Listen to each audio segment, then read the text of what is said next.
প্রেত চক্র। এখানে ভয় ও ভূত দুটোই পাবে।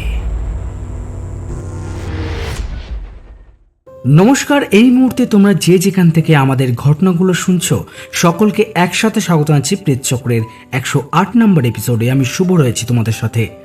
আজ বৃহস্পতিবার, কথা মতো সন্ধ্যা 6:30টায় তোমাদের জন্য কিছু সত্যি ভৌতিক ঘটনা নিয়ে হাজির হয়েছি। আজ তোমাদের জন্য দুটি সত্যি ভৌতিক ঘটনা রেখেছি। প্রথম ঘটনাটা, সুন্দরবনে এক ব্যক্তি কাঁকড়া ধরতে গিয়ে ভৌতিক ঘটনার সম্মুখীন হয়। আর দ্বিতীয় ঘটনা সম্পর্কে আজকেও কিছু বলবো না, তোমরা পুরো ঘটনাটা শুনে দেখো। আশা করছি আজকের দ্বিতীয় ঘটনাটা তোমাদের বেশ ভয় লাগবে। আমাদের এই ঘটনাগুলো শুনে যদি তোমাদের ভালো লেগে থাকে তাহলে অবশ্যই একটা লাইক, কমেন্ট, শেয়ার করে দেবে। আর নতুন যারা আমাদের চ্যানেলটা ভিজিট করছো তারা আমাদের চ্যানেলটা সাবস্ক্রাইব করে পাশে থাকা বেল আইকনটিতে ক্লিক করে দেবে, যাতে আমি ঘটনা আপলোড করার সাথে সাথে তোমাদের কাছে সবার প্রথম নোটিফিকেশনটা পৌঁছে যায়। তোমরা খালি ভাবো, এই রকম বৃষ্টির ওয়েদারে রাতের বেলা খালে মাছ ধরতে গেছো। বেশ কিছুক্ষণ মাছ ধরার পর দেখলে তোমার সামনে দিয়ে একটা লাশ ভেসে যাচ্ছে। ওই লাশটা আবার তোমার দিকে তাকিয়েই হাসছে। সেই সময় তোমার অনুভূতিটা কেমন হবে? চলো তাহলে এই রকম একটা অনুভূতির ঘটনা শুনে নেওয়া যাক।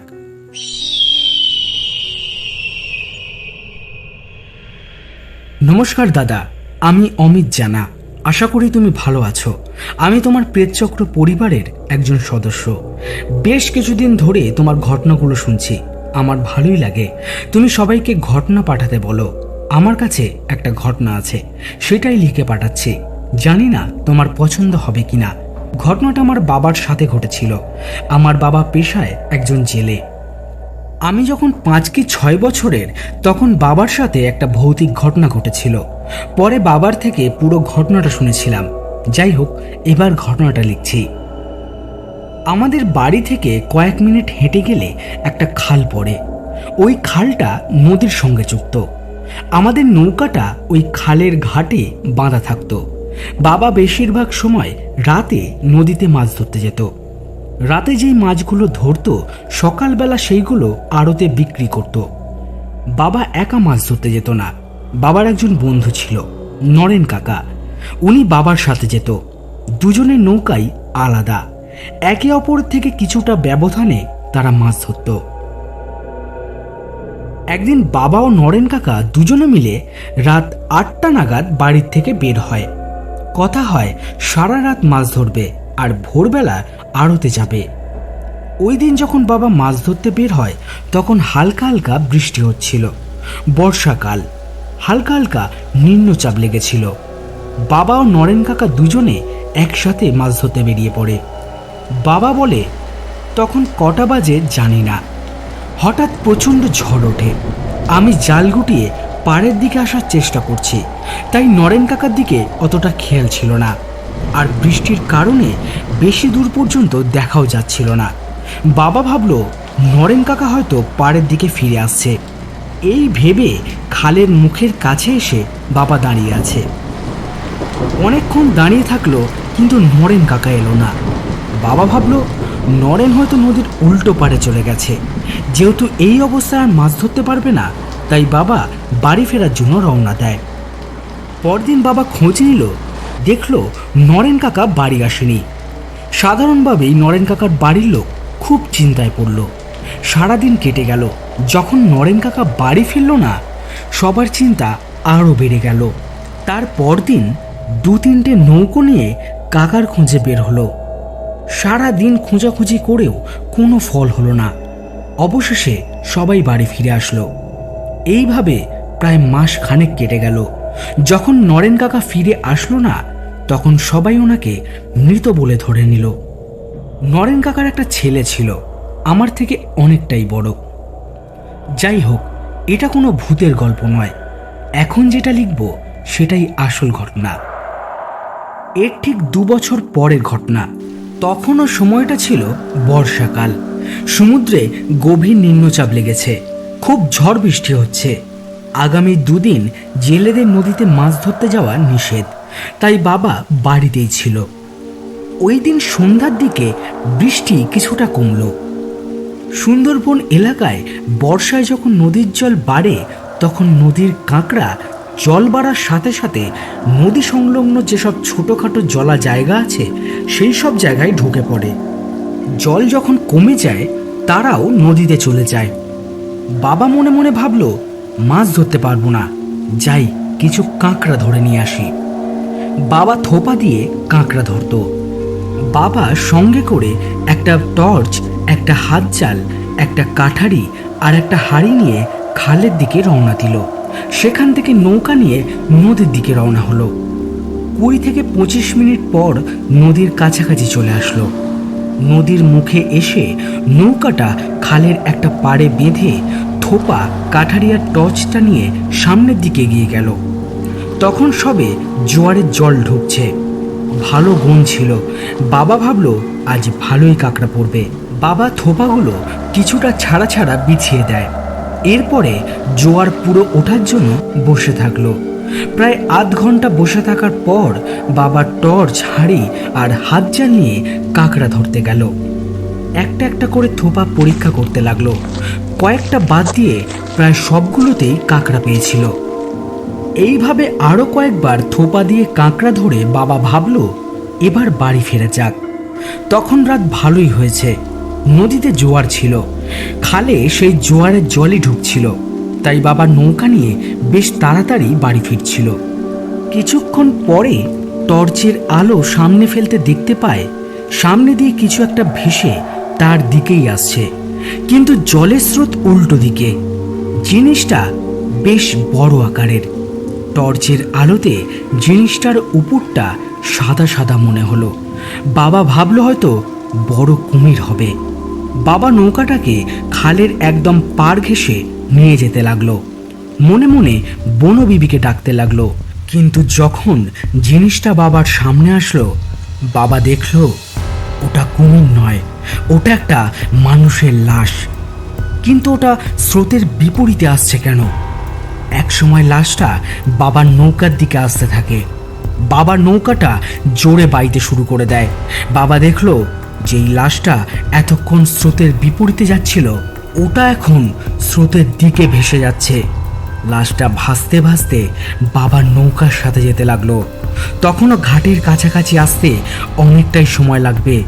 বাবা রাতে মাছ ধরতে যায়, তাই সাহস তার বরাবরই বেশি। কিন্তু ওই দিন তার বেশ ভয় লাগতে শুরু করলো।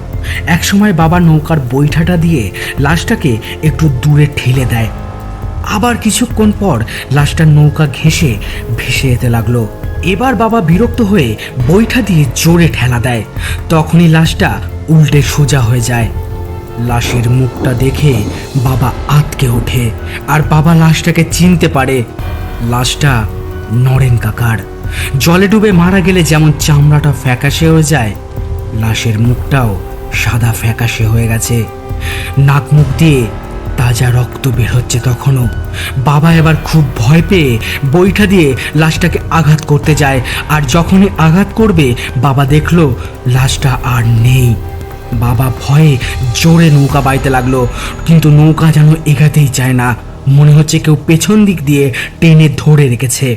আর বাবার আশেপাশে মনে হচ্ছে প্রচণ্ড ঝড় হচ্ছে। তখন ঘাট থেকে অনেকটাই দূরে। বাবা বেশি কিছু না ভেবে নৌকাটা কোনো মতে ঘাটে বেঁধে শুধু কাঠারিটা নিয়ে পাড়ে উঠে বাড়ির দিকে ছুটতে লাগলো। বাবার মনে হলো তার আশেপাশের সব গাছ যেন এক্ষুনি ভেঙে যাবে। বাবা দৌড়াতে দৌড়াতে সামনে যেই বাড়িটা পেল ওই বাড়ির দরজায় জোরে জোরে ধাক্কা দিয়ে অজ্ঞান হয়ে যায়। বাড়ির লোক দরজা ধাক্কা দেওয়ার আওয়াজ পেয়েই বাইরে এসে দেখে যে বাবা অজ্ঞান হয়ে পড়ে আছে। অনেকক্ষণ পরে বাবার জ্ঞান ফিরলে ওই বাড়ির দুজন লোক বাবাকে রাতে বাড়ি পৌঁছে দেয়। সকালে বাবা সব কথা বলে। পরদিন একটা গুণিনের কাছে গিয়ে বাবা ঝাড়িয়ে আসে আর একটা মাদুলি নিয়ে আসে। গুণিন বলে এই মাদুলি গলায় থাকলে কোনো ভূত বা অপদেবতা কোনো ক্ষতি করতে পারবে না। বাবা ওই রাতের কথা এখনো ভুলতে পারেনি। মাঝে মাঝে গল্প বলতো। ওই ঘটনাটাই তোমায় লিখে পাঠালাম, আশা করছি তোমার ভালো লাগবে।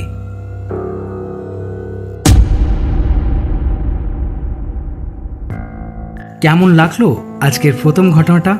বলেছিলাম না একটা বেশ ভয়ঙ্কর অভিজ্ঞতা তোমাদের সঙ্গে শেয়ার করব। যারা মূলত রাতে নদীতে মাছ ধরতে যায় তারা বিভিন্ন রকমের ভৌতিক ঘটনার সম্মুখীন হয়। কখনো জীবিকার খাতিরে ভরা নদীতে মাছ ধরতে গিয়ে অনেকেই নিজের জীবন অকালেই হারিয়েছে। বিশেষ করে সুন্দরবন এলাকায় প্রত্যেক বছর অনেক মানুষই কখনো ঝড়ের কবলে পড়ে বা কখনো বাঘ বা কুমিরের পাল্লায় পড়ে নিজের জীবন হারায়। তবুও তারা জীবনের খাতিরে লড়াই করে যায়। এটাই হয়তো জীবন। যাই হোক, যদি ঘটনাটা তোমাদের ভালো লেগে থাকে তাহলে অবশ্যই লাইক কমেন্ট শেয়ার করে দেবে। আর তোমরা যারা নতুন আমাদের চ্যানেলটা ভিজিট করছো তারা আমাদের চ্যানেলটা সাবস্ক্রাইব করে নোটিফিকেশন বেলটা অন করে আমাদের সঙ্গে থাকবে। আর তোমাদের কাছেও যদি এই রকম কোনো সত্যি ভৌতিক ঘটনা থাকে তাহলে দেরি না করে চটপট লিখে আমাদেরকে পাঠিয়ে দিতে পারো prechchakro23@gmail.com অথবা হোয়াটসঅ্যাপ করতে পারো আমাদেরকে। হোয়াটসঅ্যাপ নাম্বার ডিসক্রিপশনে দেওয়া আছে, সেখানে গেলে সমস্ত লিঙ্ক পেয়ে যাবে। আর অবশ্যই প্রথম ঘটনাটা খুব সুন্দরভাবে আমাদেরকে লিখে পাঠিয়েছিল, তাই অমিতকে অসংখ্য ধন্যবাদ। চলো আর কথা না বাড়িয়ে দ্বিতীয় ঘটনাটা শুনে ফেলি।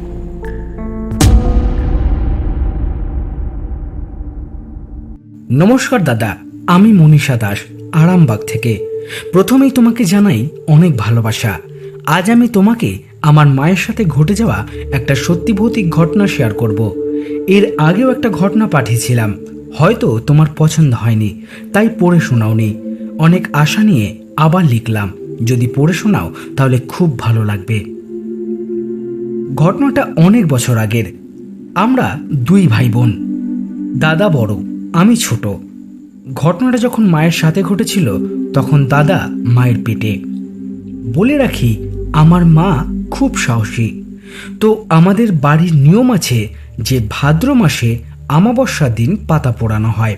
পাতা পোড়ানো হয় মানে কলা পাতায় তাল মাখা দিয়ে সেটা ভাঁজ করে চাটুর ওপর দিয়ে পোড়ায় এবং একটা জ্যান্ত চ্যাং মাছ পুকুর থেকে ধরে নিয়ে এসে পোড়ানো হয় এবং ওই চ্যাং মাছটা সবাইকে একটু করে খেতে হয়। তো নিয়ম মতন আমার দাদু সকালবেলা বাজার থেকে তাল কিনে নিয়ে আসে এবং সন্ধ্যাবেলায় পাশে একটা জলা জায়গা থেকে একটা চ্যাং মাছ ধরে নিয়ে আসে। আমার ঠাকুমা ছিল না, তাই সব কিছুই মাকে করতে হতো। মা যেহেতু প্রেগনেন্ট ছিল তাই দাদু বলেছে, তোমাকে আজ বেশি পাতা পোড়াতে হবে না, শুধু নিয়ম পালাটাই করতে হবে। কিন্তু বাবা কাজ থেকে ফিরে মাকে বলল, অনেক বড় তাল আনা হয়েছে, তাহলে একটু তাল ফুরুলি বানিয়ে দিও। মা বলল ঠিক আছে। এবার আমাদের বাড়ির বর্ণনা দিই। তখন আমাদের কাঁচা বাড়ি ছিল। কাঁচা বাড়ি বলতে মাটির দোয়া, তার ওপর বাঁশ এবং বেড়া দিয়ে ঘর, উপরে টালি, পাশাপাশি দুটো বড় বড় ঘর, সামনে বারান্দা এবং মাঝখানে বড় উঠান এবং উঠানের উল্টো দিকে রান্নাঘর এবং একটু দূরেই বাথরুম। বাথরুমের পাশে একটা বড় কুয়ো আর বাড়ির চার সাইড দিয়ে সুপারি গাছ এবং মা বাবা যে ঘরে থাকতো সেই ঘরের জানলার পাশে পেয়ারা গাছ। গাছ ভর্তি পেয়ারা হয়েছে। আমাদের রান্নাঘরের মাটির ডোয়াগুলো ভেঙে নিচটা পুরো ফাঁকা হয়ে গিয়েছিল। মা সন্ধ্যাবেলায় পাতা পোড়ানো শুরু করে। তখন দাদু মায়ের কাছে বসে আছে। মা একা একা করবে তাই তিনি বসেছিলেন। মায়ের পাতা পোড়ানো এবং মাছ পোড়ানো হয়ে যেতেই মা দাদুকে খাবারগুলো দিয়ে ঘরে পাঠিয়ে দেয় আর বলে, আমার একটু সময় লাগবে ফুরুলিটা করতে, আপনি আগে এইগুলো ঘরে রেখে আসুন। দাদু তখন ঘরে চলে আসে এবং দাদুর একটা বন্ধু তার কাছে আসে। তখন দাদু তার সাথে কথা বলতে বলতে মায়ের কথা ভুলেই যায়। মা একা একা বসে বসে তাল ফুরুলি বানাচ্ছে। তখন হঠাৎ আমাদের পাশের বাড়ির একটা পিসি রান্নাঘরের পেছন দিক থেকে বলছে, ও বৌদি, আমায় দুটো ফুরুলি দাও না। মা পিসিকে বলে, তুমি রান্নাঘরে এসো, আমি দিচ্ছি। কিন্তু পিসি কিছুতেই রান্নাঘরে আসছে না। তখন মায়ের সন্দেহ হয়। মা তখন চালাকি করে বলে, ঠিক আছে, তুমি বেড়ার নিচ থেকেই হাঁ করো, আমি ফুরুলি দিচ্ছি। যখন ওই পিসি বেড়ার নিচে হাঁ করে তখন মা সেই মুখের ভেতরে কুকুরের দাঁতের মতো দুটো দাঁত দেখতে পায় এবং মা তখন বোঝে যে এটা পিসি নয়। তখন মা যেই ছাঁচাটা দিয়ে ফুরুলি ভেজে তুলছিল সেই ছাঁচাটা ভালো করে গরম করে। করে ওই মুখের ভেতরে ঠেসে ধরে। কিন্তু এত গরম ছাঁচা মুখে ঠেসে ধরাতেও ওই পিসির মুখ থেকে কোনো আওয়াজ বের হয় না, আর তাকেও দেখা যায় না এবং তার কোনো কথাও শোনা যায় না। এই ঘটনাটার কথা মা ঘরে এসে কাউকে আর কিছু বলল না। তখন ভাদ্র মাস, গরমকাল থাকায় জানলাটা খোলাই ছিল। মা যখন রাতে শুয়ে আছে, শুয়ে শুয়ে দেখতে পাচ্ছে জানলার পাশে যে পেয়ারা গাছটাতে যাতে পেয়ারা ভর্তি ছিল সেই গাছে একটাও পেয়ারা নেই এবং গাছের ডালগুলো এমনি এমনি নড়ছে, কোথাও কোনো হাওয়া নেই। আবার ওই পেয়ারা গাছের সাইড বরাবর একটা পুকুর আছে। মা আওয়াজ পাচ্ছে ওই পুকুরে যেন অনেক মাছ লাফাচ্ছে আর কেউ জাল ফেলে সেই মাছগুলো ধরছে। মা স্পষ্ট শুনতে পাচ্ছে জাল ফেলার আওয়াজ। আবার কিছুক্ষণ পর ঘরের চার সাইড দিয়ে কেউ হেঁটে গেলে যেমন আওয়াজ হয় সেই আওয়াজ শুনতে পাচ্ছে। মা খুব সাহসী ছিল, তাই ওসবে অতটা ভয় পাচ্ছে না। কিন্তু মায়ের মনে তখন একটা জিনিস চলছে যে সকাল হলে আমি রান্নাঘরের পেছনে গিয়ে দেখব কাল রাতে ওটা কি ছিল। পরদিন ভোর হওয়ার সাথে সাথে মা রান্নাঘরের পেছনে যায় এবং দেখে একটা বড় আকারের কাক মরে পড়ে আছে। তখন সকাল হলে দাদু বাবা সবাই যখন ঘুম থেকে ওঠে, মা তাদের সবাইকে ডেকে ওই মরা কাকটা দেখায় এবং কাল রাতে ঘটা ঘটনাটা পুরোটাই বলে। তখন দাদু মায়ের ওপর খুব রাগারাগি করে আর বলে, তুমি কেন এসব কথা আমাদের আগে বলনি? তাহলে তো কাল রাতেই কোনো ব্যবস্থা করা যেত। কিন্তু সত্যি বলতে এই ঘটনা ঘটার পর আর কোনো রকম ভৌতিক ঘটনা বা অদ্ভুত ঘটনা মায়ের সাথে ঘটেনি। এই ছিল আমার মায়ের সাথে ঘটে যাওয়া ঘটনা। আশা করছি এই ঘটনাটা তুমি সিলেক্ট করবে।